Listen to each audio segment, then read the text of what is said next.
es doctor en física por la Universidad de Barcelona y se dedica a estudiar pues, el universo en estructura a gran escala y a desarrollar técnicas para estudiar y comprender mejor el universo.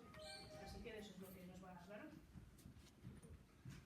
Muchas gracias por la presentación, pero sobre todo por invitarme a venir aquí. Para mí es un placer. Muchas gracias a todos por venir. Además, tanto como estaba el día, no esperaba esto tan lleno, así que es un placer. Y bueno, como decía Anela, yo trabajo en cosmología, es el campo de investigación en el que trabajo, que va a ser lo que voy a estar intentando explicar hoy, sobre todo cómo trabajamos en cosmología y cómo intentamos entender cómo funciona el universo como un todo y además cómo lo podemos utilizar, por eso de ahí el título, para entender cosas de la física que no podemos en un laboratorio. Entonces, al final esto es lo que esperamos, que de esta manera pues consigamos llegar a sitios a los que no podemos llegar de otra manera y sobre todo, ojalá, ya sea probar el paradigma actual que tenemos ahora hoy en día o romperlo como ya pasó en otros casos con como la relatividad general o la mecánica cuántica. Pero antes de nada, claro, el universo no es un laboratorio, no podemos llegar, tomar las medidas, cambiar un poco todo, simplemente podemos observar. Y hace poco ya observamos también con las ondas gravitacionales, pero la mayoría de la información que tenemos es con la luz. Entonces, al final, tenemos que entender muy bien todo el espectro electromagnético, que básicamente es la longitud de onda, la energía con la que nos llega cada tipo de luz, que puede tener desde, pues eso, unas longitudes de onda del tamaño de edificios al tamaño de átomos, que básicamente lo que nos dice eso es la energía que tiene. Nosotros, los humanos, vemos aquí en el rango visible un rango muy pequeño, pero hay rangos de energía muchísimo más altos, los rayos ultravioleta y los rayos X y rayos gamma, afortunadamente son parados por la atmósfera, si no tendríamos muchos problemas de salud. Y luego también pues, los infrarrojos y las ondas de las microondas y radio. Y esto es importante porque al final la materia emite luz por dos métodos distintos. Por un método simplemente cualquier cuerpo con cierta temperatura emite luz. Y la energía con la que emite, o la energía con la que emite mayor parte de la radiación depende de la temperatura a la que está. Entonces, si observamos cuerpos con cierta energía, sabemos más o menos la temperatura a la que pueden estar. Y esto es lo que se ve en las películas de las gafas de detección infrarrojos, que básicamente es, en vez de en el visible, pues, te dan la información en infrarrojos y por eso te dice pues, cosas que están, yo qué sé, a 35 grados, que sería un humano, o mucho más frío, que sería la pared. Es lo que se ve ahí en las películas. Y luego, como también diré después, hay otros procesos que emiten radiación más allá del hecho de tener temperatura. Entonces, es muy interesante y muy importante conocer bien el espectro electromagnético, observar en distintos rangos de energía y, sobre todo, saber relacionar lo que estamos observando en cada energía con lo que podemos esperar, porque eso nos permite acceder a distinta información sobre lo mismo. Estos son 5 imágenes reconstruidas observando la galaxia en 5 rangos de energía diferente. Esto sería el visible, que es la imagen de la galaxia que podemos tener más, ¿no? Esto sería pues, todas las estrellas, pero como podéis ver están muy oscurecidas, están muy tapadas por todo el polvo que está en la galaxia, que no deja pasar la luz en ese rango de energías, en el visible. Sin embargo, si nos vamos al infrarrojo, la luz sí que puede atravesar ese polvo, y de hecho en este caso se observa mucho el propio polvo en sí, pero también a energías un poco más bajas lo que lo separa. Entonces ahí sí que podemos ver el disco de la galaxia mucho mejor que en el óptico o en el visible, que estaría tapado. Si nos vamos a las energías de radio, pues observamos otro tipo de procesos. En este caso sería radiación que emiten las partículas con carga eléctrica, por ejemplo los electrones, al ser aceleradas. Entonces, de esta manera obtenemos una información muy distinta que de estas dos. Y luego, pues en rayos X se observaría sobre todo el gas que está muy caliente, y aquí ya veis que también está un poco oscurecido por el polvo, se ven más o menos las mismas distribuciones que aquí. Y luego ya en rayos gamma, que serían las energías más grandes que recibiríamos, pues es la energía proveniente de las zonas alrededor de los agujeros negros, donde hay formación estelar muy intensa. Entonces, de nuevo, como podemos observar con distintos telescopios en distintas energías, podemos tener toda esta información. Otro ejemplo sería la nebulosa del Anillo del Sur, que aunque parece así como un disco, como una especie de tortita aplastada, en realidad esto es como un diábolo, pero lo estamos viendo frontal.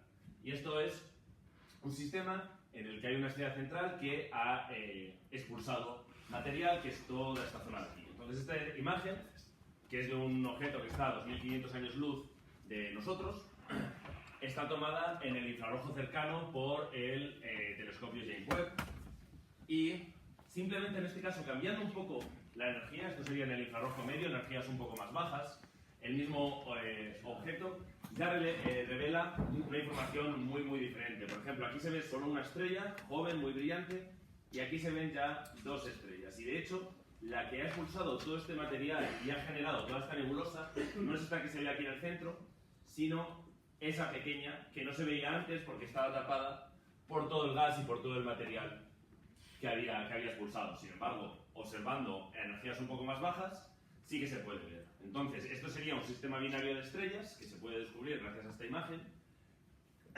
que, como están orbitando la una alrededor de la otra, también mueven todo el gas alrededor, y por eso también está esta forma y esta distribución tan irregular de la materia alrededor de las estrellas.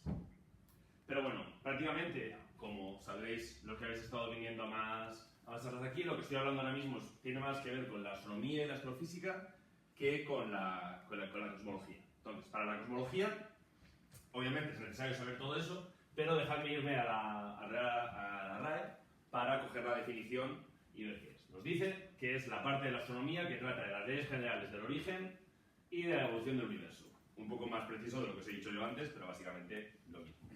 Y la diferencia es que aquí, en vez de observar galaxias en concreto y estudiar cómo un tipo de galaxias puede evolucionar o se puede comportar o lo que está pasando dentro de nuestra propia galaxia, lo que cogemos es intentar el universo como un todo, y para eso necesitamos observar cosas a muchísima más distancia, en muchísimos más números, y jugar siempre con mucha estadística. Entonces, por ejemplo, un astrofísico, un astrónomo, estudiaría estas 5 galaxias aquí en el quinteto de Stefan, que también está observado por el James Webb, mientras que en cosmología lo que trataríamos es con este tipo de mapas. Aquí, cada punto de este mapa es una galaxia. Esta distancia aquí, en este mapa, son 2.000 millones de años luz, y en estos dos cuadrantes hay aproximadamente 1 millón de galaxias. Las zonas más rojas, hay más galaxias ahí. Entonces, para que os hagáis una idea de la diferencia de escalas con las que jugamos en cosmología. Entonces, bueno, ya os he introducido un poco qué es la cosmología. Al final, de la manera en la que trabajamos los cosmólogos es basándonos en 3 asunciones muy básicas, que son las que nos permiten hacer todo nuestro trabajo. La primera es la de los postulados de Einstein, que serían principalmente 2. El primero de ellos es que las leyes de la física son las mismas en cualquier punto del universo. Eso tiene la base de decir que nosotros en la Tierra no estamos en ningún punto especial, entonces no hay nada que nos haga indicar o nos haga pensar que aquí, si yo suelto algo, va a caer, o cómo describir cómo cae un objeto que suelto aquí es diferente que si lo suelto en cualquier otro punto del universo, de la misma manera que yo puedo tirar este mando aquí y lo tiro en cualquier otro sitio de la Tierra y pasa lo mismo. Esto es lo primero que nos permite hacer cualquier estudio del universo, porque si no partimos de aquí, no tenemos ninguna manera de acceder a la información a tan lejos como estábamos mirando, en condiciones completamente diferentes de las que estamos en la Tierra. Y el otro postulado de Einstein es que la velocidad de la luz es constante y finita. Y esto tiene 2 consecuencias muy importantes. La primera es que la cosmología y la astrofísica en general en realidad es arqueología, porque cuando estamos mirando siempre estamos mirando al pasado. Cuanto más lejos miramos, estamos mirando más al pasado, porque la información que estamos recibiendo, la información que analizamos es la luz que nos llega, pero lo que estamos viendo es cómo era ese objeto cuando se emitió esa luz. Entonces, esto nos pasa a todos, lo que pasa es que a la distancia a la que estoy de vosotros, pues la luz va tan rápido que es una fracción de segundo que es básicamente instantáneo. Pero si estuviéramos lo suficientemente lejos, a lo mejor yo podría estar viendo cómo sois hace 10, 20, 30 años. Pues si nos vamos a millones de años luz, os podéis hacer una idea de todo el tiempo que ha podido pasar mientras se emitió la luz que recibimos. Entonces lo que vemos es, por ejemplo, en ese quinteto de Stefan, es cómo sería el estado de ese objeto en el momento en el que se emitió la luz. Y la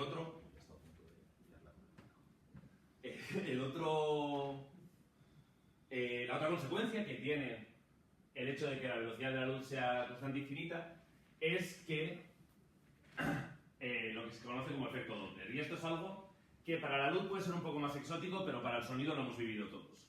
Porque al final esto es el mismo efecto que, como vemos aquí en este GIF, cuando el coche o una fuente en general se mueve en una dirección respecto a nosotros, si se está moviendo hacia nosotros, la frecuencia o la longitud, en este caso de sonido, la longitud de la onda, va a ser más corta.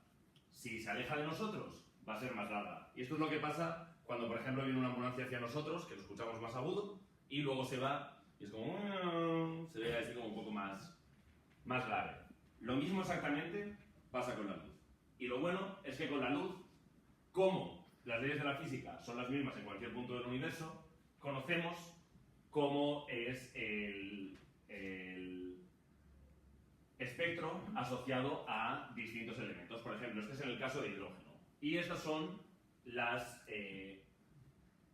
luz exacta, cada una de estas líneas es la frecuencia exacta a las que emite el hidrógeno. Esto básicamente es como la huella dactilar de lo que es el hidrógeno. Si vemos este patrón de líneas, sabemos que estamos observando hidrógeno. Lo que pasa es que, claro, por este efecto Doppler, si esa nube de hidrógeno se está alejando de nosotros, va a estar todo desplazado hacia el rojo. Aquí no se nota casi porque la velocidad es muy pequeña, pero si avanzamos más, si incrementamos la velocidad a la que esa nube se estaría alejando de nosotros, veis cómo el mismo patrón de líneas se ha desplazado completamente al rojo. Esto lo que nos permite es, cuando medimos el espectro de una galaxia, identificamos las líneas que conocemos en el laboratorio y, viendo cómo se han desplazado al rojo respecto a cuando esos materiales están en reposo, sabemos a la velocidad a la que se está acercando o alejando de nosotros. Esto es clave, porque la única manera que tenemos de medir en la astronomía es la posición en el cielo, pero no tenemos ninguna otra manera de saber cómo de lejos está. Entonces, esto, como voy a decir luego después, nos va a dar muchísima información. Vale, la segunda pieza básica de la cosmología, que ya la he mencionado antes en la introducción, es que la gravedad está descrita por la relatividad general. Y eso significa, básicamente, y esto voy a quedar aquí un rato porque puede ser un poco antiintuitivo a priori, es que el propio espacio-tiempo está determinado por la distribución de materia y radiación, pero cómo se comporta y cómo evoluciona la materia y la radiación está determinado por el espacio-tiempo. Y no sé si se ve aquí lo suficientemente bien. Aquí tendríamos tres cuerpos muy pesados y veis cómo esta cuadrícula, que sería el espacio-tiempo, es como si cogemos una manta y ponemos un balón en medio, la manta se mete para abajo, pues está pasando exactamente lo mismo, y lo que hace es que los cuerpos más pequeños que están orbitando y pasando alrededor, veis cómo también crean una pequeña perturbación en esta cuadrícula, en el espacio-tiempo, pero básicamente lo que se mueven son siguiendo los hoyos, las grandes perturbaciones que crean los cuerpos más pesados. Entonces, esto es básicamente el esqueleto en el que se basa todas las teorías en cosmología y lo que nos permite poder hacer cualquier tipo de predicción.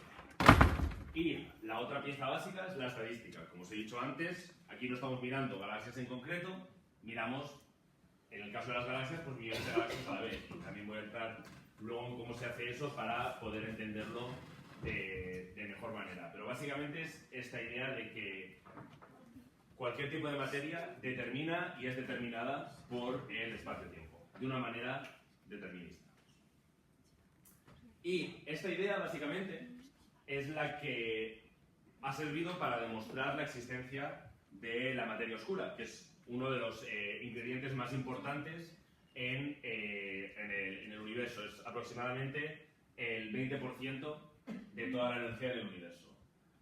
Materia oscura se le llama así por falta de mejor nombre, porque no tenemos ni idea de lo que es. Lo único que sabemos es cómo se comporta. Es una materia que solo interacciona de manera gravitatoria, no interacciona con la luz o con los otros elementos que sepamos de ninguna otra manera. Entonces, claro, si lo único que recibimos es luz, y la única información que podemos sacar del universo es a través de la luz que recibimos, es muy complicado jugar e intentar ver, primero detectar y luego entender qué puede ser esta materia oscura. Y de hecho, como se ha descubierto su existencia, es básicamente por el efecto que tiene en la materia ordinaria, que de ella sí que podemos observar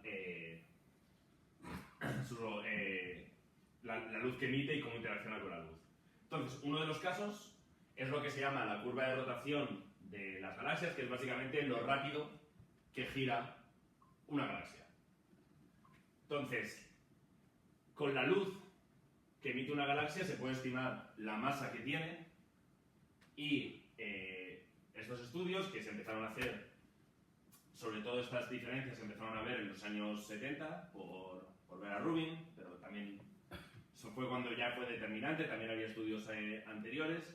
Esto sería cómo esperarías que lo rápido que girara la galaxia a la distancia del centro de la galaxia si solo tienes en cuenta la masa que puedes inferir a través de la luz que hay dentro aquí que observas de la galaxia. Sin embargo, si coges una estrella a esta distancia y ves cómo de rápido gira gracias al efecto Doppler que decía antes, a ese desplazamiento al rojo del espectro, ves que en vez de estar aquí, que es lo que te dices, tendría que estar aquí. Y claro, eso ya pues, le rompió la cabeza a los científicos cuando se estaba midiendo, y sin embargo vieron que si añadían esta materia oscura, simplemente meter más masa en la predicción, podían predecir muy bien todos los sistemas en los que observaban esta curva de rotación.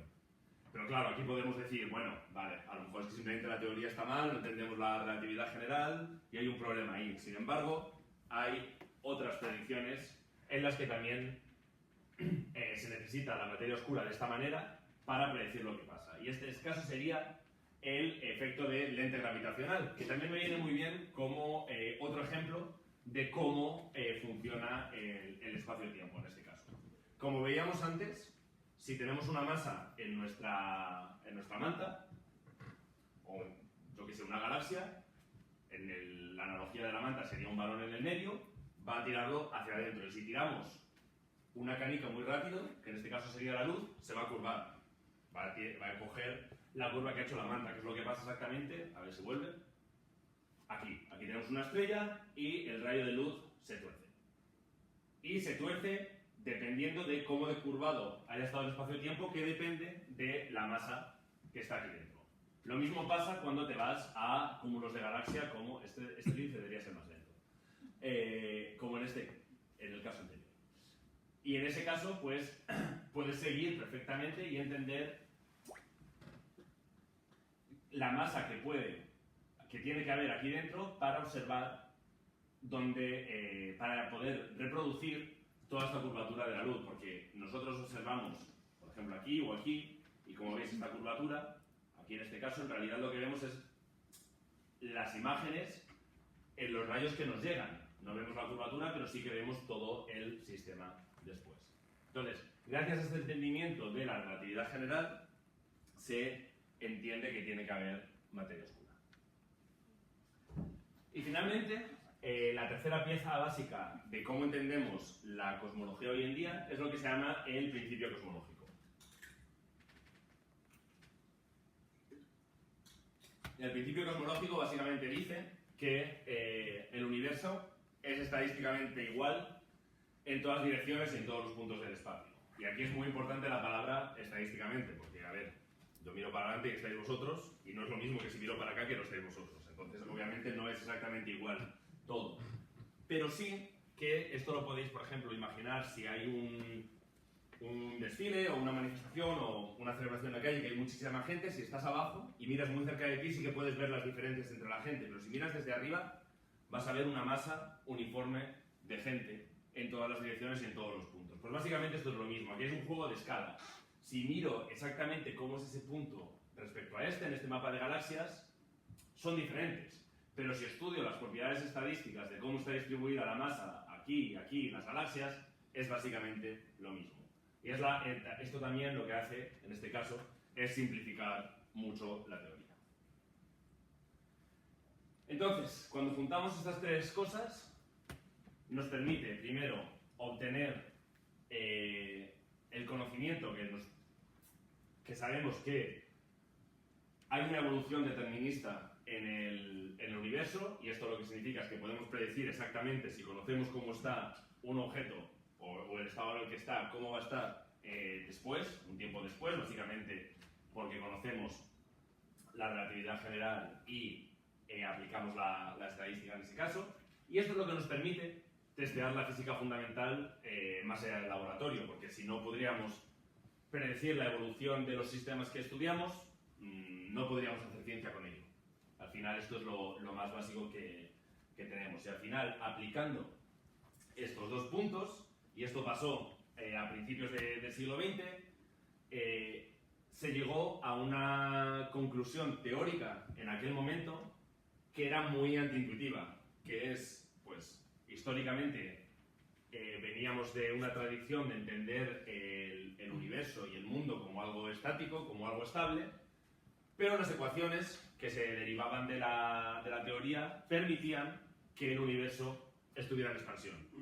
Y eso no significa que se fuera creando más y más espacio al final del universo, sino que el propio universo en sí se estaría inflando. Entonces, en esta analogía de un globo, lo que significaría esto, cada punto rojo sería una galaxia, esto sería luz con una dada longitud de onda, con una energía, y el universo se expande, lo que significa es que el propio globo se infla. Entonces, no es que se haya creado más universo, simplemente el propio espacio-tiempo se ha hinchado de tal manera que la distancia entre estas galaxias, que antes era más pequeña, ahora es más grande, pero de todas a la vez en todas direcciones, y la luz que antes tenía esta longitud de onda, esta energía, ahora es más grande. Eso significa básicamente que esto es el mismo desplazamiento al rojo que observábamos antes, que en este caso se puede entender por el mero hecho de que la propia luz, si lo queréis entender así, se ha estirado, o que como todas las galaxias se están alejando entre ellas en todas direcciones, tienen esa velocidad de recesión que comentaba antes y está el desplazamiento al rojo. Entonces, de nuevo, esta es teoría, está muy bien, con esto podemos hacer ciencia, pero si no podemos falsarlo o comprobarlo con observaciones, pues ahí ya podríamos entrar en una discusión mucho más filosófica, si es matemáticas o es física o qué podemos hacer. Lo bueno es que hay maneras de comprobar esto, y es básicamente ver si el universo se habría quedado así o si se expande. Es básicamente decir si el universo es estático o en expansión. Y la manera de hacer esto es medir la distancia entre galaxias y comparar la velocidad de recesión. Y esto básicamente es porque estas dos galaxias que están a esta distancia, cuando se ha hinchado el globo, se van a haber distanciado más rápido que las que están más cerca. Como anécdota aquí, cuando se planteó esta disyuntiva, a Einstein no le gustaba absolutamente nada que el universo pudiera estar expandiéndose, y de hecho se dio cuenta él que en sus ecuaciones podía meter otro término que no cambiaba prácticamente nada de la evolución, pero sí que permitía que el universo fuera estático. Y eso es lo que se acabó llamando la constante cosmológica, y él lo metió ahí un poco a capón. Todo estaba permitido por la teoría, y de nuevo, hasta que no se falsara, no se podía hacer nada. Entonces, acordaos de eso, que luego vamos a llegar, pero básicamente vamos a ver si el universo es estático o en expansión. Claro, medir distancias en un universo que puede estar en expansión cuando no sabes cómo de lejos pueden estar las cosas en el cielo, porque no puedes coger y sacar una regla hacia el universo. Es muy, muy complicado. Y la única manera que tenemos de hacerlo de verdad muy exactamente son los paralajes, que es básicamente una medida geométrica. Esto es lo mismo que cuando vamos en el coche y los árboles que están cerca de nosotros, al lado de la carretera, los vemos pasar muchísimo más rápido que las montañas que están más lejos. O yo mismo, por ejemplo, si estoy aquí y me muevo para acá, pues la gente que está más cerca de mí los veo ahora mucho más allá que los que estáis más lejos. De una manera más esquemática se puede ver en esta animación en la que el punto azul, enanito, sería la Tierra orbitando alrededor del Sol y estaría observando la misma estrella o el mismo punto que queremos saber, la distancia a la que está, que es como se ve aquí frente a estrellas o galaxias mucho más lejanas. Entonces veis que cuando el punto está más cerca se mueve mucho más, cuando está más lejos se mueve mucho menos. Y básicamente, utilizando geometría muy básica, que se conoce desde hace mucho, vamos, esto es probablemente los griegos, se puede ver la distancia a la que está básicamente resolviendo aquí este triángulo. Claro, esto es una medida exacta. El problema es que los telescopios hay un momento en el que no tienen la suficiente precisión para ver este movimiento sobre el cielo si el objeto que estamos observando está muy lejos. Y eso es a partir de lo cual, o por la razón por la que tenemos que utilizar lo que se llaman candelas estándares o reglas estándares. Esto básicamente es utilizar estas medidas de paralajes para saber en este caso cómo mide, o sea, cómo de brillante es esta vela. Entonces, si tenemos una vela muy similar a esta, que sabemos cómo brilla porque ya la hemos calibrado con la distancia que podemos medir directamente, y vamos a esa última de allí, podemos saber la distancia a la que está simplemente comparando cómo sabemos que brilla con la luz que recibimos nosotros. Esto es lo mismo que si sabéis perfectamente la linterna que estoy utilizando y me voy a 100 metros y medís la luz que os llega de esa linterna, sabéis que estoy a 100 metros. Es la misma idea. Y con las reglas estándares es lo mismo, pero con una distancia, básicamente. Pues sabemos que estos son 6 centímetros, lo vemos como de lejos está ahí, sabemos la distancia a la que está. Y esto es básicamente lo que se empezó a hacer incluso a finales del siglo XIX, si recuerdo bien, porque Henrietta Leavitt se dio cuenta que hay un tipo de estrellas, que son las cefeidas, que palpitan y tienen una variación en su luminosidad, en cómo brillan, que es regular. Y cómo de rápido cambia ese brillo depende del brillo en sí total. Entonces, básicamente, de esa manera, estudiando la frecuencia del cambio de luminosidad o el cambio de cómo de brillantes observaba esas estrellas, vio que eran más brillantes o más lejos y esa fue la primera candela estándar que se utilizó. Eso después, más tarde, se utilizó, Edwin Hubble lo utilizó para ver que en realidad sí que el universo se estaba expandiendo. Básicamente lo que vio es que estas cefeidas, estas candelas estándares, en cualquier dirección a la que mirase, se estaban alejando todas de nosotros y cuanto más lejos estaban, se estaban alejando más rápido. Entonces, al final, esto es lo que comentábamos antes, esto se conoce como la ley de Hubble, y básicamente lo que demostró es que Einstein se había equivocado metiendo eso ahí a Capón para conseguir que el universo estuviera de manera estático y es lo que acabó dando pie a la teoría del Big Bang. Ahora, las cefeidas están genial, nos han demostrado que el universo está en expansión, pero son lo suficientemente débiles como para a lo mejor quedarnos aquí en esa tercera vela. No podemos ir más lejos porque no podemos llegar a medirlas lo suficientemente bien. Para ello necesitamos supernovas. Y hay un tipo de supernovas muy concreto, que es cuando una enana blanca está absorbiendo masa de otra estrella muy cercana a ella y se calienta según está creciendo hasta que el carbono que tiene en su interior empieza un proceso de fusión, que es básicamente el combustible que hace que la estrella brille, pero en este caso genera la suficiente energía para básicamente explotar.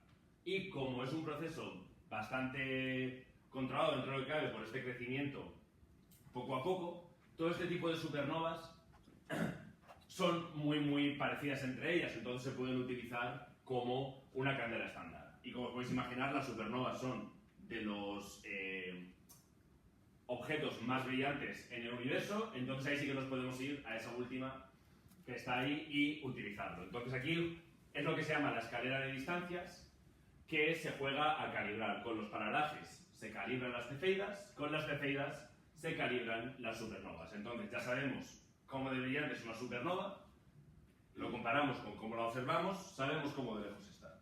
Y al irnos más lejos, se vio que no solo el universo se estaba expandiendo, sino que se estaba expandiendo de manera acelerada. Que esto ya, pues, es muy antiintuitivo, porque dentro de la teoría del Big Bang, incluso si queréis dentro de entender cómo el universo se está expandiendo, pues se puede con las manos entender de cierta manera que hubo una primera explosión, el universo se está expandiendo, pero a cierto punto la fuerza de la gravedad haría que eso se empezara a contraer.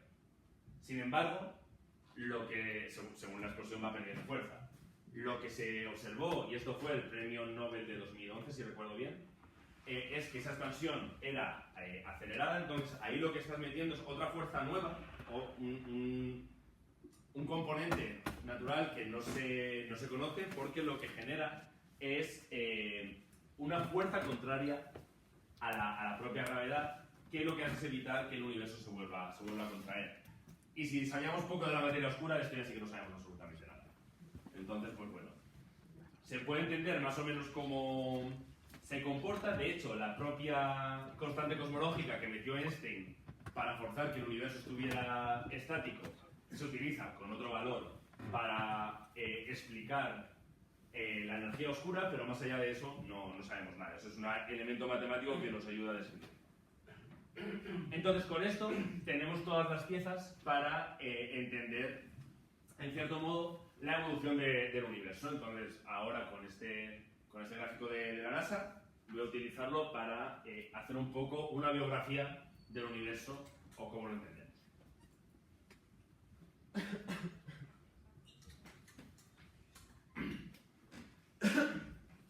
Lo que conocemos bien y podemos comprobar con cierta fidelidad y cierta predictabilidad del universo es justo hasta aquí. Aquí pone fluctuaciones cuánticas en este gráfico. Es como entendemos que funciona, la teoría funciona, esto no podemos llegar a verlo, pero bueno, una vez tenemos este momento inicial, es lo que se conoce como inflación, y el universo estaría expandiendo muchísimo. Es este cambio de un punto a tenerlo todo. Y a partir de ahí el universo va evolucionando, pero claro, tenéis que entender que es toda la energía que había ahora en el universo estaba comprimida en un espacio muy pequeño. Entonces era todo tan caliente y con tanta energía que los propios átomos no se podían formar, porque la luz los estaba destrozando todo el rato. Y según el universo se va expandiendo, toda esta sopa, al final, se va enfriando poco a poco. Hasta que en cierto momento, la luz ya tiene la energía lo suficientemente baja para no destruir los átomos y se forman los primeros átomos, que es lo que se conoce como el periodo de recombinación. Voy a volver a él después, porque es básicamente la primera foto que podemos tomar del universo, y es porque a partir de ahí, justo antes de eso, la luz estaba rompiendo todo el rato los átomos, entonces no podía avanzar. Es como si hay una plaza llena de gente y quieres cruzarla rápido, te vas chocando, no puedes. Sin embargo, en el momento en el que se forman estos átomos, la plaza se queda vacía y la luz pasa tranquilamente y nos llega. Entonces, la luz más antigua que observamos es de este fondo de radiación de microondas, que es el momento en el que se formaron los átomos. A partir de ahí pasa lo que se ya conoce como época oscura, porque prácticamente no hay nada, no hay ninguna estrella que emita lo suficiente para que nosotros lo podamos observar, hasta que, aunque el universo se sigue enfriando poco a poco, las pequeñas zonas en las que se había ido acumulando materia desde el inicio del universo se hacen lo suficientemente grandes para empezar a formar esas estrellas. Y eso es lo que se conoce como el amanecer cósmico.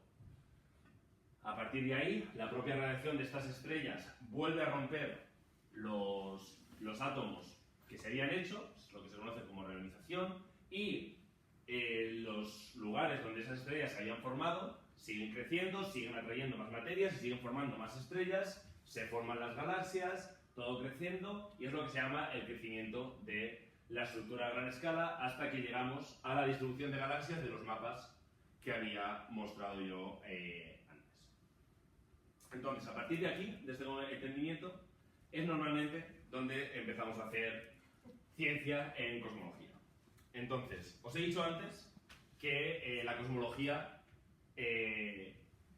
predice una evolución determinista. Entonces, si tenemos este gatito aquí, que sería básicamente la primera foto que podemos tomar del universo, sabiendo cómo está aquí, con nuestra teoría podemos inferir que, bueno, pues que cuando nació era un gatito un poco más pequeño, gris. Eso lo podemos inferir. Y lo que queremos hacer es intentar predecir, según ciertas teorías, cómo es aquí. Observando la distribución de galaxias y comparándola con esta primera foto que podemos tomar del universo, podemos decir, ok, en cierta teoría, pues yo qué sé, este gato lo abandonaron, tuvo mala suerte, se quedó ahí, pues un poco escuchimizado, con bastantes heridas, pero hay otras teorías que podrían decir, ok, no, este gato se quedó en casa, le trataron genial, vive como un rey, y ojalá viviera así. Entonces, básicamente, este es el juego que hacemos en cosmología. Hacemos un modelo, predecimos cuál puede ser la evolución dentro de ese modelo, lo comparamos con los datos, que en este caso sería la foto del gatito y cómo está el gato después de ciertos años, y volvemos a empezar. Y básicamente es este proceso hasta que llegamos a reproducir, en este caso, las dos fotos completamente, o esta primera foto del universo, que es básicamente el estudio del fondo de radiación de microondas, y la distribución de las galaxias. Podemos hacerlo también, por ejemplo, con la distribución de galaxias en entornos más pequeños para intentar entender cómo funciona la materia oscura. En este caso son simulaciones en el que básicamente esto es lo que se llama como la red cósmica, que es cómo se distribuye toda la materia en el universo. Tiene esta red que parece una red neuronal, básicamente por cómo funciona la gravedad, y esto es un espacio más grande, y estas fotos de aquí abajo son el zoom ahí en ese cuadro pequeño. Entonces, esta de la izquierda es asumiendo que la materia oscura solo interacciona de manera gravitatoria, y sin embargo, esta de aquí de la derecha es utilizando un modelo de materia oscura que introduce ciertas interacciones entre la propia materia oscura que genera cierta presión. Entonces, por eso aquí veis todos estos grumitos, no sé si se llega a ver bien en la imagen desde allí, todos estos grumitos, toda esta pequeña estructura que aquí es mucho más suave, porque cuando se empieza a generar algo así con esos grupos, la propia presión los destruye y los redistribuye. Entonces, estos son predicciones de simulaciones. Luego te vas con el telescopio a observar esta distribución de las galaxias en torno a un clúster de galaxias y dices, ok, luce así, todavía no sabemos porque las observaciones no son lo suficientemente buenas para comparar, o las simulaciones para compararlo, pero básicamente sí que podemos empezar a ver pequeñas diferencias. Y básicamente, a partir de aquí, esto es como lo más importante que quería deciros, este bucle que al final no deja de ser el método científico aplicado a las limitaciones que tenemos en cosmología, porque no podemos repetir los experimentos ni podemos controlarlos. Entonces, por eso es a partir de cierta observación, que es todo lo que podemos hacer, es un acto más pasivo en ese caso, es el ejercicio teórico de modelizar, predecir, comparar y volver al primer paso. Entonces, ahora voy a intentar comentar un poco, en el tiempo que me queda, la información que podemos sacar de estos dos momentos así más concretos del universo. Que estaba comentando que es de los que se sacan más información. Esto es el fondo de radiación de microondas, observado por la colaboración Planck, y todas estas variaciones que veis, estos grumos, básicamente son variaciones de en torno a 1 sobre... ¿esto qué es? Una centésimo... no. Bueno, variaciones del 0,001% respecto a lo demás que sería completamente homogéneo, para que veáis un poco la precisión con la que se toman estas observaciones. Y lo bueno es que de la teoría podemos explicar perfectamente cómo están distribuidas todas estas pequeñas variaciones, que esto al final son pequeñas variaciones en la energía de la luz que nos llega de este momento. Como comentaba antes, justo antes del momento en el que podemos tomar esa foto, los átomos estaban rotos y la luz se estaba chocando todo el rato contra ellos. Entonces era este momento de la plaza está llena de gente, yo intento pasar y no puedo. Pero imaginaos que en este caso en la plaza hay ciertos momentos, ciertos sitios en los que están regalando cosas. Obviamente la gente se va a ir allí. Va a haber sitios en los que va a haber más gente que en otros. Y eso sería básicamente la atracción de la propia gravedad, haciéndolo con la materia ordinaria y la materia oscura.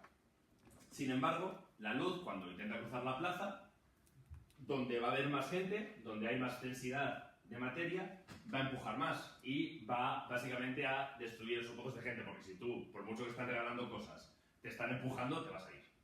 Entonces, hay estas dos fuerzas contrapuestas, la gravedad y la presión que hace la propia luz contra la materia, que lo que hace es generar una onda similar al sonido en el universo. Entonces, a ver si soy capaz de poner este vídeo. Vale, justo. Entonces, imaginaos que en el universo tenemos simplemente un pico de que toda la densidad está aquí, toda la materia está en este punto, y esta sería la onda de materia que os comentaba antes. En realidad, obviamente, no empieza todo en un punto en concreto, sino que está distribuido y está a todos lados. Entonces, cuando empiezas a sumar cómo desde todos los puntos del universo se expande esta onda, ya te empieza a quedar algo más parecido a esto. Esto todavía es un caso concreto, o sea, muy simplificado. Y lo que pasa es que una vez se forman los átomos, esta onda ya se queda ahí congelada y luego las galaxias van a estar formándose en torno a esas ondas, porque es donde hay más materia, es donde al final se van a generar y crear las estrellas. Entonces, otra, no. Esto ya lo hemos visto. Vale. Otra manera de verlo es esta. Tenemos un punto, como el que decía antes, vamos añadiendo, y de nuevo ya empezamos a tener una cosa parecida a lo que teníamos antes. Vamos a ver cómo, a partir de ahí, de ese momento, en el que ya nos permite básicamente entender cómo esas dos fuerzas contrapuestas funcionan, nos permite reproducir el mapa del fondo de radiación de microondas, ahora vamos a intentar cómo podemos utilizar esa información a partir de aquí. Y básicamente, la distancia que hay entre este anillo y este punto es una distancia que te puede predecir el modelo. Entonces, si somos capaces de verla también en las galaxias, lo vamos a poder utilizar como esa regla estándar que comentaba antes. No. Vale. Pues la manera que tenemos esto de explotarlo en las galaxias es, como he dicho, las galaxias van a estar formadas en esos puntos donde se había creado más materia, una vez evoluciona el universo, y ahora lo que haríamos a partir de estos mapas es ver la distancia típica a la que hay dos galaxias. Entonces empezamos a coger pares de galaxias y los ponemos en nuestra gráfica. ¿Cuántas galaxias hay a una distancia dada? Eso lo hacemos con todas las galaxias y básicamente nos va a dar la separación típica o cómo estas galaxias están distribuidas estadísticamente. Cuando hacemos eso con todas las galaxias, lo que vemos es que nos queda justo, que obviamente al principio hay muchas, porque al final la gravedad las atrae, pero tenemos este pequeño pico aquí, que si os acordáis, no deja de ser, mira, se me ha puesto solo, no deja de ser, al principio hay muchas galaxias juntas, y según te alejas, hay otro pico de galaxias. Entonces, estudiando dónde está ese pico, en ese estudio de dónde están todos los pares de galaxias o cuántas galaxias hay de cada distancia, es como encontramos nuestra regla estándar que de nuevo podemos predecir gracias a los modelos teóricos y cuando estudiamos el fondo de radiación de microondas. Entonces, si ponemos todo eso junto de nuevo, tenemos el estudio de las supernovas como reglas estándares, como candelas estándares, el estudio de la distribución de galaxias para que nos dé la regla estándar y el fondo de radiación de microondas, porque obviamente, según la teoría que queramos probar o según lo que metamos en nuestro modelo, esto va a ser de una manera o de otra, va a evolucionar de una manera o de otra, y sabemos cómo va a hacerlo porque los modelos son deterministas. Hacemos eso, hacemos el proceso que he comentado antes de modelizar, comparar con los datos y ver si está bien. Llegamos a lo que se conoce como el modelo cosmológico estándar, que es este modelo que tiene materia ordinaria, esta es la que conocemos, esta es la con la que interaccionamos todos los días en la Tierra, es la luz, son las estrellas que podemos ver en el cielo, etcétera, etcétera, y esto es solo 5% del universo. Esto ya nos cuesta conocerlo, y es solo 5% del universo. Luego tenemos la materia oscura, que antes claramente os he mentido, porque he dicho que era 20 y son 27%. Se me ha ido ahí el número volando, que esta es esa materia que funciona gravitacionalmente, o sea, interacciona con la materia ordinaria simplemente como masa que sumas ahí, pero no se puede detectar de ninguna otra manera, simplemente el efecto gravitatorio que tiene la materia ordinaria. Y por otro lado, finalmente, la energía oscura, que es esta fuerza que comentaba antes, que es la que produce que el universo se expanda de manera acelerada y sobre todo que es como esta fuerza antigravitatoria, que ahí sí que no tenemos ni idea qué es, porque es como si tuviéramos una presión negativa y no conocemos nada en la Tierra que tenga esa presión negativa. El problema es que aunque este modelo funciona muy bien, ahora estamos empezando a tener observaciones que son lo suficientemente precisas para ver que los resultados que te dan una y los resultados que te dan la otra no están de acuerdo. Esto es lo que se llama una tensión entre los experimentos. Estamos intentando ver cuál podría ser la razón, porque obviamente puede ser que las medidas están mal tomadas, que los análisis están mal hechos, pero también puede ser simplemente que el modelo que hemos metido en nuestro ordenador o para hacer la predicción sea incorrecto y necesitemos añadir algo más. Entonces, la mayor de estas tensiones es básicamente, de nuevo, volvemos a Hubble, es la velocidad a la que se está expandiendo el universo hoy en día. Si cogemos el fondo de radiación de microondas y básicamente la distribución de galaxias, básicamente nos dice que el universo hoy en día se está expandiendo a una velocidad de unos 68 kilómetros por segundo y luego cada megaparsec que te vayas, que es como 3 millones de años luz aproximadamente, pues esto aumenta. Sin embargo, si jugamos al revés, cogemos los paralajes, luego las cefeidas y luego las supernovas para medir distancias desde la Tierra y ver cómo de rápido se expande el universo así, que es como lo descubrió Hubble y cómo se descubrió también que el universo está expandiendo de manera acelerada, vemos que hay 73.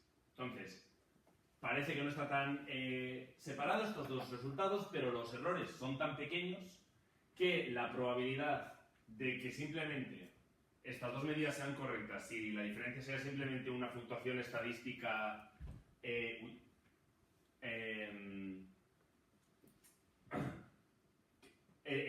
las medidas o en la situación es 1 entre 100 millones. Claro, yo no apostaría por nada que esté a una predicción de unos de 100 millones, a lo mejor vosotros sois más valientes que yo no. Entonces, claro, esto, como decía, es o que esta medida está mal hecha, o que esta medida está mal hecha, o que el modelo cosmológico para interpretar esta medida, que incluye toda la evolución del universo, porque básicamente viene desde el inicio del universo, es incorrecto.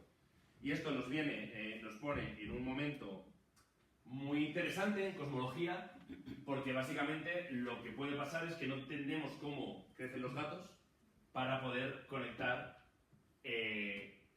con este gato pequeño y en este momento cómo es el gato que observamos al final. Entonces, esto es un momento que puede quedarse en nada, puede quedarse en que las medidas están mal, pero puede ser una pista de que necesitamos un cambio de paradigma, necesitamos introducir algo en nuestro entendimiento de la física, ya sea una nueva fuerza, ya sea un nuevo tipo de materia,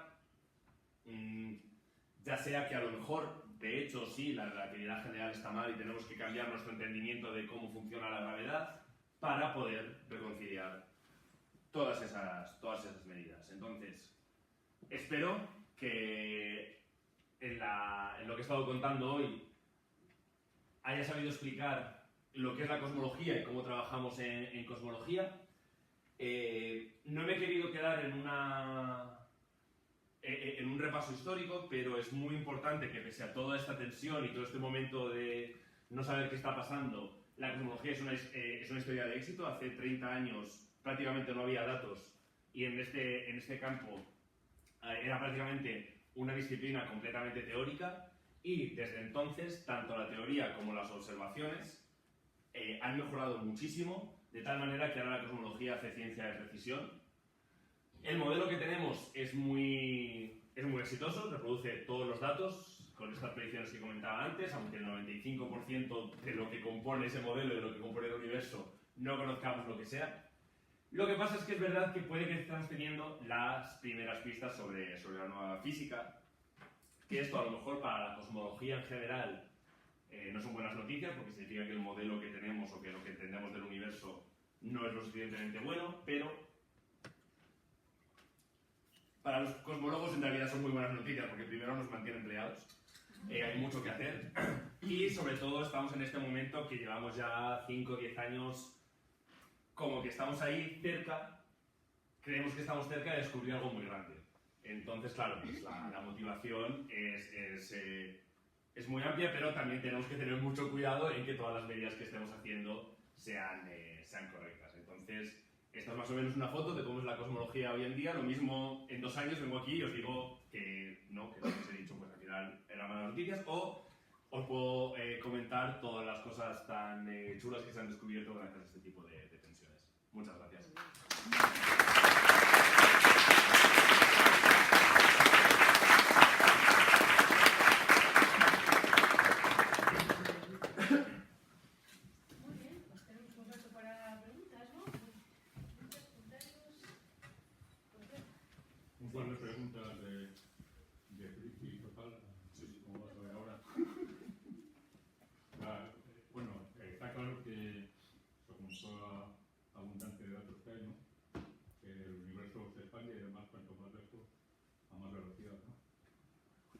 Giro, también le pasa esto, que ese giro de las estrellas o galaxias que hacen que sospechar que hay una materia oscura, ¿no? También le pasa eso, que a otras escalas mayores esos giros también son más rápidos. Y la segunda pregunta, la materia oscura, si el universo se va haciendo, digamos, de mayor tamaño, ¿no queda disperso como difuminado en ese espacio mayor esa materia oscura, por lo cual se contrarrestaría el efecto gravitacional? Son muy buenas preguntas. A ver con qué lo puedo poner.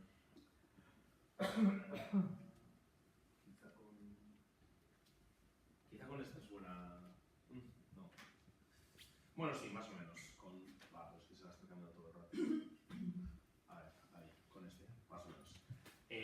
A ver, la primera pregunta, si he entendido bien, venía a decir que si el giro de las galaxias también era más rápido cada vez que te alejabas más. Eso solo depende de cuánta materia haya dentro de la galaxia. Al final, el juego, las escalas de las dos situaciones que has comentado son muy diferentes. Es como si estuviéramos hablando, aquí si esto fuera una galaxia, estaríamos viendo la velocidad de rotación a estas distancias, mientras que lo otro sería el propio espacio-tiempo, la propia cuadrícula, la que se está expandiendo muy rápido, y se nota eso a escalas muchísimo más grandes solo. Y también está relacionado con la segunda pregunta que comentabas, porque sí, según se expande el universo, como he comentado, claro, la materia ni se crea ni se destruye, entonces la propia materia que está en el universo se diluye, se justo, gracias, la palabra que estaba buscando. Sin embargo, eso pasa por un efecto del propio espacio-tiempo, porque si al final pones una piedra en cada esquina, van a estar más lejos unas de otras. Sin embargo, lo que pasa con la materia oscura es que está, sobre todo en el caso de la rotación de las galaxias, en las propias galaxias, que esas zonas no notan esa expansión del universo porque el espacio-tiempo está determinado por toda la masa que tienen dentro. Entonces, ese efecto es precisamente el que se sobrepone a la expansión del universo en ese punto. Es un poco al revés. Es complicado de explicar así con palabras, pero no sé si más o menos me he explicado bien.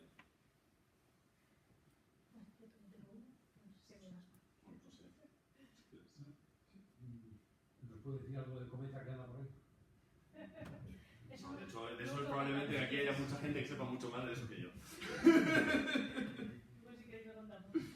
Eso ya no es cosmología, eso es astronomía casera. Te debo preguntar, respecto a la materia oscura y la energía oscura también, pues una de dos, o dentro de X años encontramos alguna manera de detectar la materia oscura por vías que no sean su interacción gravitatoria, que digamos que confirmen su existencia, o bien pues tenemos otros datos y tenemos otros modelos que ya no hacen necesaria la materia oscura y entonces vemos que solo era un ejercicio matemático que realmente no existía. O nos quedamos sin Alvis y no hacemos ninguna de las dos cosas.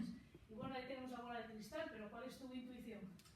A ver, se está trabajando ya mucho en intentar encontrar tanto en sistemas en el espacio, hasta sistemas astrofísicos, observando en observaciones cosmológicas como en laboratorios en la Tierra, esas interacciones de la materia oscura más allá de la gravedad. Por ejemplo, los laboratorios que hay en la Tierra normalmente lo que intentan es poner un detector lo mayor protegido de cualquier otra cosa que pueda para ver si una partícula de materia oscura interacciona con el detector. Todavía no se ha encontrado, pero se está trabajando mucho con eso. Sin embargo, toda la evidencia que hay de materia oscura y sobre todo la diversidad que tiene, porque son sistemas muy muy diferentes, he comentado tres ahora mismo, he comentado cómo se ve que tiene que haber materia oscura en las galaxias para explicar lo rápido que giran las estrellas a su alrededor, el de las lentes gravitacionales para explicar todo lo que se gira la luz, y sin materia oscura no podemos explicar el fondo de radiación de microondas. Entonces, son sistemas tan diferentes entre ellos que intentar encontrar una solución sin la materia oscura es extremadamente complicado y muy complejo, como muy hecho justo para eso. Eso es lo que ha habido mucha gente intentándolo hacer. Son teorías de gravedad Modificada. Sí, pero como fijándose sobre todo en la de Newton y o sea, en la gravedad clásica, no tanto en la relatividad general. Y al final lo que la gente que ha estado trabajando en ellas ha acabado haciendo es poniendo parches para intentar explicar todo y no funcionan del todo. Entonces yo estaría muy muy sorprendido si la materia oscura era un fallo. Ahora no te puedo decir lo que es, ni cómo se va a detectar, ni nada. ¿Hay antes una pregunta ahí, sí? ¿Cómo sois capaces de calcular los errores en unas fórmulas tan teóricas y tan... sí, teóricas? ahí es donde entra la estadística. O sea, hay distintos tipos de errores. Por un lado estaría el error simplemente de la medida que hacemos, y eso es estadístico. Pues por ejemplo, del caso que he puesto antes de cuántas galaxias hay a cierta distancia unas de otras, ahí los errores es del número de galaxias que tengamos, porque si tenemos más galaxias, esa medida va a ser más exacta que si tenemos 4 galaxias y decimos, bueno, pues sí, esto es lo que hay, puede ser cualquier cosa. Y luego, que no sé si te referías tanto a esos, que eso es más en la medida, o a el error que podamos estar cometiendo si nuestro modelo es incorrecto. Y eso puede ser tanto en el modelo de cómo evoluciona el universo en sí, o intentar predecir la forma que había enseñado antes de esta distribución de las galaxias. Y ahí lo único que se intenta hacer es que los errores que puedas tener de eso, que surjan de eso, sean más pequeños que los errores de tus medidas. Porque no sabemos, o sea, para calcular las cosas siempre al final acabamos haciendo aproximaciones. Porque si no, no podríamos hacerlo de ninguna manera. A priori esas ecuaciones matemáticas son exactas, pero para poder calcularlo necesitamos esas aproximaciones, y lo que sí que nos aseguramos muchísimo es que los errores de esas aproximaciones sean más pequeños que los errores de la medida, entonces los podemos ignorar. Hay una cosa que tengo dudas, y es que las galaxias, cuanto más lejos están, a más velocidad se mueven. Más velocidad se paran. Sí. Se separan. Pero eso es esa distancia se está refiriendo al universo más primitivo. Por ejemplo, hace 100 millones de años luz, galaxias que se encuentran ahí, están más cerca que el Big Bang, que se produjo la gran explosión, que las galaxias que tenemos más cerca, que las tenemos. No se habrá poco a poco garantizado eso, y no se gasta en lo que nosotros estamos gastando es el universo primitivo que era recién producido la explosión, o yo más cerca de la... Hay gente que ha estado mirando eso, es una buena pregunta, pero al final la conclusión que se ha tomado a partir de las medidas, sobre todo porque de las distintas maneras que he comentado de mirar distancias y ver esa velocidad a la que se mueven, porque lo que sí que se puede medir muy bien es la velocidad a la que se alejan de nosotros. Eso se mide mucho mejor que las distancias. Entonces, al final lo que se ha visto es que es ese efecto de que sí que se está expandiendo todo el universo. No tanto que lo que estemos viendo es que el universo primitivo era más distinto de lo que esperábamos. Pero se sospecha que hacia donde se expande el universo no hay nada. ¿O qué se sospecha que hay? Es que no es que el universo sea una pelota en una caja y cada vez la pelota sea más grande y vaya llenando más la caja, sino que el propio espacio, el globo es el propio es lo que se expande. Entonces la propia cuadrícula que podemos entender que es el espacio-tiempo, lo que antes era un cuadro así, ahora es así, pero no se está expandiendo en nada, simplemente la propia fábrica del espacio-tiempo que es más grande. Pero no es que haya nada que se está llenando al final ni nada por el estilo. Lo que se expande es la creación del propio espacio. Justo. O sea, se está creando de esa manera. Sí. Es que entonces la expansión de la expansión de las galaxias, al momento, si se siguen expandiendo, que se junten todas.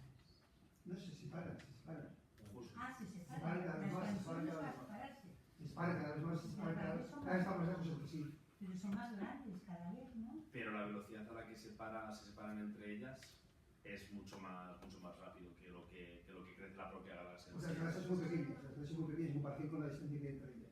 Entonces al final sí que, pues como en el ejemplo del globo, se va a ir separando tanto, hasta que al final ya solo vamos a ver lo que sí que esté muy cerca de nosotros. Pero vamos, esto va a faltar. Sí, luego... Dicen que no hay nada que pueda viajar más rápido que la luz, pero si cuanto más lejos, más rápido se expande, ¿no va a haber un punto en el que se expanda más rápido que la luz? Las que clasifiques a no las puedes ver, no las puedes ver. Eso es una cosa que pasa en algún momento en el que el universo se va a estar expandiendo lo suficientemente rápido para... Esto se llama el horizonte, pero no me sale la segunda palabra. Básicamente hay un momento a cierta distancia del universo, que porque el propio universo se está expandiendo, no vamos a poder recibir información de esa distancia, porque nunca le va a dar tiempo a la luz a llegar hacia nosotros. Pero entonces no se contradice con la frase esa de que nada puede viajar más rápido que la luz. No, porque ahí no es que el universo esté viajando, sino que es el propio espacio-tiempo lo que se El está... espacio-tiempo sí se puede expandir a la velocidad que quiera. Es la materia dentro del espacio-tiempo lo que se puede moverse más rápido que la velocidad. Lo que está cambiando es la regla con la que mides cosas, no lo que estás midiendo. En ese sentido. Pero lo que se expande a más velocidad, a mayor velocidad que la velocidad de la luz, no lo puedes observar. Es afuera de lo que puedes observar en el universo visible. Eso sí. A ver, No puedes verlo. me he perdido con tantas preguntas. Hay una pregunta allí, luego por aquí había otro par, creo. No has comentado nada de agujeros negros. ¿Qué influencia pueden tener los agujeros negros en toda la evolución, en todo esto que has explicado y en el problema que hay de la materia oscura? No sé si es mucho berenjenal. No he entrado tanto porque yo no trabajo tanto con ellos. En cuanto a la evolución del universo en sí, no tienen tanto papel. Tienen papel en la evolución de las galaxias, porque se cree que hay un agujero negro supermasivo en el centro de la gran mayoría de las galaxias.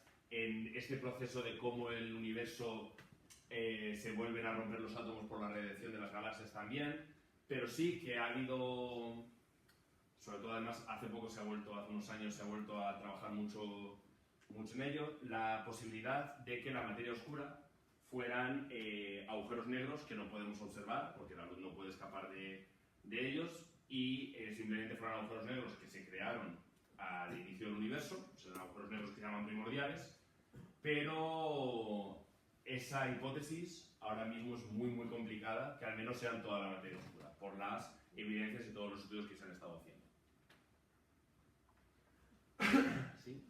Mira, me gustaría preguntarte que si el universo comenzó con la explosión de un Big Bang y el universo se está expandiendo, ¿quiere decir eso que el universo va a seguir expandiéndose eternamente?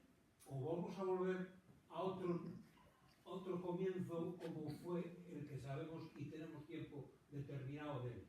Es que no acabo de comprender si esto es una cosa que no... Por lo que sabemos ahora y por el momento en el que está el universo ahora mismo, si no hay nada más que esté escondido, entre comillas, el universo ahora mismo se está expandiendo de manera acelerada y cada vez se está expandiendo de manera aún más acelerada. Entonces, ahora mismo, la evidencia que tenemos es que el universo se va a estar expandiendo de manera eternamente. Hasta estos momentos los que decíamos que ya pues, no vamos a recibir la luz porque se está expandiendo demasiado rápido. ¿Cómo se puede explicar que el inicio exista? Si el inicio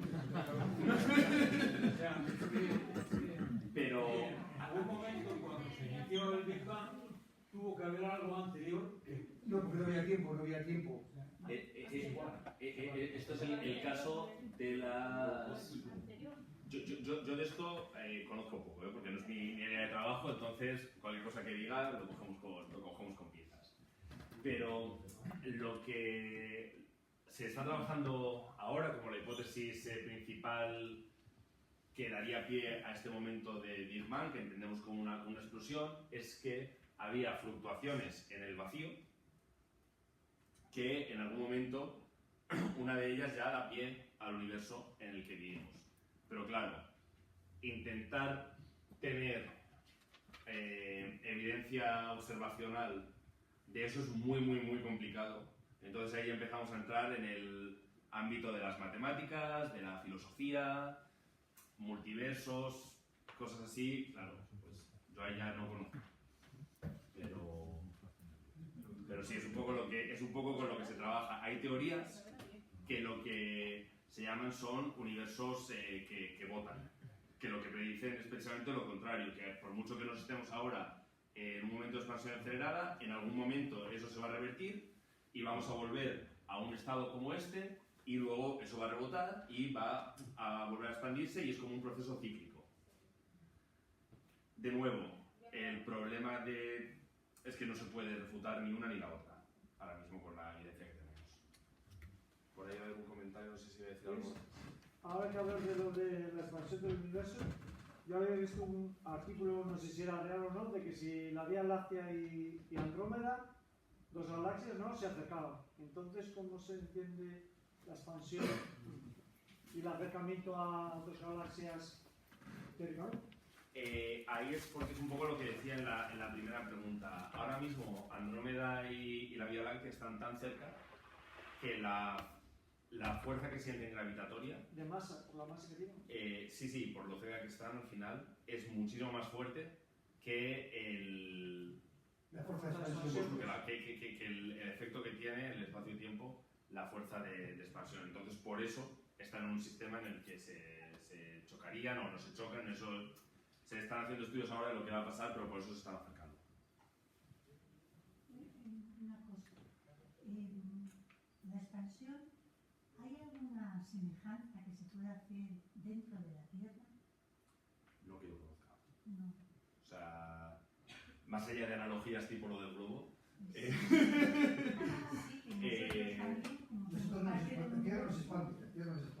No, pero al final es porque lo mismo, porque cuando te vas a distancias tan pequeñas, en este caso, la fuerza gravitatoria domina sobre esa expansión del universo, entonces nosotros no la notamos. Otra pregunta, antes he puesto la foto de los gatitos y tal.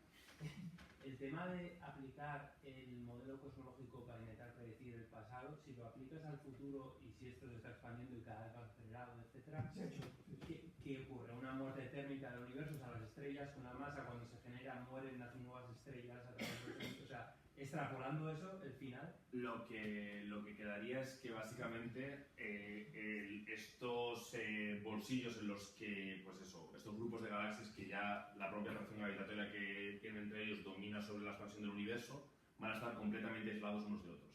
Entonces, básicamente, pues vas a tener tu universo, va a ser en ese caso solo el cúmulo de galaxias en el que vives, porque no vas a poder recibir nada absolutamente del resto.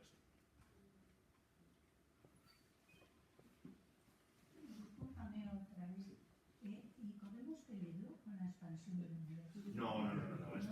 Esto va a todo.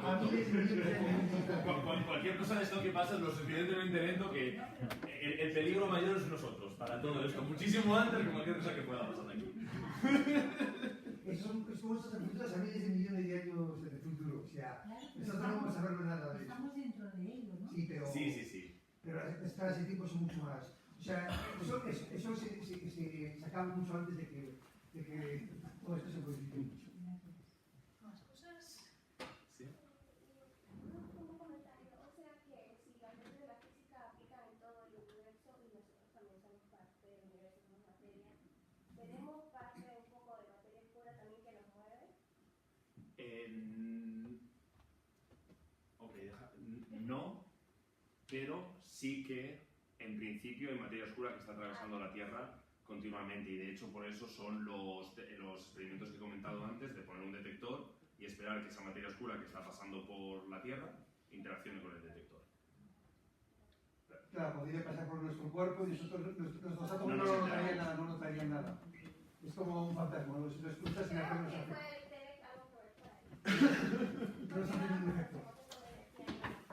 Claro, sí, eso al final son... Lo que entendemos son partículas que puedan estar pasando, pero claro, como interaccionan solo de manera gravitacional y cada partícula en principio pesaría tan poco, nosotros no nos enteraríamos.